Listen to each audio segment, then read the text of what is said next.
ఆవకాయ ఆంజనేయ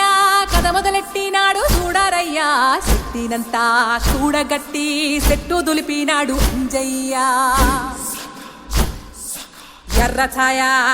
ఛాయ కోతి అవతార వెంటమాయ కత్తి సేత పట్టకుండా కాయ కోసినాడు కపిలయ్య